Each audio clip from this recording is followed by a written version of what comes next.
अध्याय 18। इंसान खुश क्यों नहीं है? The end of homo sapiens happiness. कल्पना कीजिए, आप 10,000 साल पहले एक शिकारी खानाबदोश के रूप में जी रहे हैं। आपका दिन जंगल में शिकार करने, नदियों से पानी लेने और सूर्यास्त के बाद तारे देखने में बीतता है। कोई कर नहीं, कोई बॉस नहीं, कोई तनाव नहीं। अब आप आज के युग में हैं। आपकी जेब में स्मार्टफोन है, घर में एसी, टीवी, कार और तमाम सुविधाएं हैं। फिर भी आप लगातार किसी चीज की तलाश में हैं, शायद खुशी की। इतनी तरक्की, पैसा और सुविधाओं के बावजूद इंसान पहले से ज्यादा खुश क्यों नहीं है? आइए इस सवाल की गहराई में जाते हैं। क्या हमारे पूर्वज हमसे ज्यादा खुश थे? अगर हम आदिम मानव से आधुनिक मानव की तुलना करें तो हम देखेंगे, पहले इंसान प्रकृति के करीब थे, आज वे मशीनों के करीब है।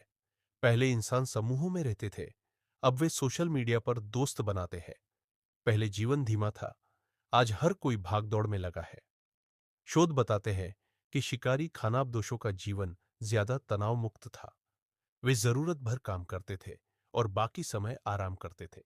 उनके पास सामाजिक समर्थन था, कोई अकेला नहीं था। वे वर्तमान में जीते थे, भविष्य की चिंता में नहीं। तो क्या इसका मतलब यह है कि सभ्यता और विकास ने हमें दुखी कर दिया? खुशी के तीन बड़े दुश्मन, एक तुलना और लालच, कंपैरिजन एंड डिजायर। हमारे दिमाग को इस तरह से विकसित किया गया है कि हम हमेशा दूसरों से अपनी तुलना करते हैं। पहले लोग अपने गांव के 50 लोगों से तुलना करते थे, अब वे इंस्टाग्राम पर लाखों लोगों से तुलना करते हैं। जितनी अधिक चीजें उपलब्ध होती है, उतनी ही अधिक चीजों की चाहत बढ़ती जाती है। जो मेरे पास है वह काफी नहीं है। यही आधुनिक दुनिया की सबसे बड़ी समस्या है। 2, तेज जीवन और तनाव, स्पीड एंड स्ट्रेस। विज्ञान और तकनीक ने हमारी जिंदगी को तेज कर दिया है। इंटरनेट, ईमेल, स्मार्टफोन, हमेशा काम, सूचना और नोटिफिकेशन का दबाव। पहले लोग धीमी और स्थिर जिंदगी जीते थे, अब हर कोई डेडलाइन के पीछे भाग रहा है। 3, सामाजिक अलगाव, सोशल डिस्कनेक्शन। पहले इंसान छोटे समुदायों में रहता था, जहां हर कोई एक दूसरे को जानता था।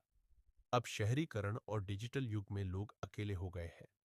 डिप्रेशन, एंजाइटी और मानसिक बीमारियां तेजी से बढ़ रही हैं। क्या पैसा खुशी लाता है? लोग मानते हैं कि पैसा होने से इंसान खुश रहेगा, लेकिन क्या यह सच है? शोध बताते हैं कि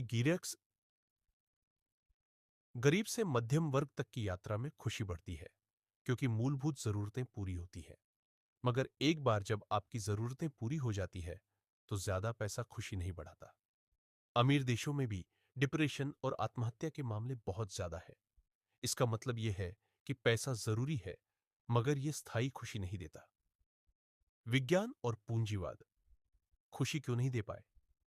पहला, विज्ञान ने हमें चीजें दी, मगर उद्देश्य नहीं दिया। विज्ञान ने हमें तकनीक, दवाइयां, इंटरनेट, यातायात दिया, मगर इसने यह नहीं बताया कि हम इनका सही उपयोग कैसे करें। विज्ञान ने जीवन को आसान बनाया, मगर यह नहीं बताया कि खुश कैसे रहे। 2, पूंजीवाद ने इच्छाएं बढ़ाई, संतोष नहीं दिया। मार्केटिंग और विज्ञापन हमें यह बताते हैं कि हमें हमेशा कुछ नया चाहिए। कंपनियां चाहती है कि हम कभी संतुष्ट न हो, क्योंकि तभी हम चीजें खरीदेंगे। जितना हम उपभोग करते हैं, उतनी ही हमारी इच्छाएं बढ़ती जाती है। क्या खुशी एक मानसिक स्थिति है?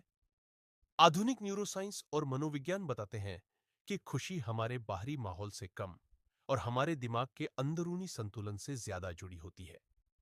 बौद्ध धर्म हजारों साल पहले यही कह चुका है, इच्छाओं को नियंत्रित करो, वर्तमान में जियो, भविष्य की चिंता मत करो।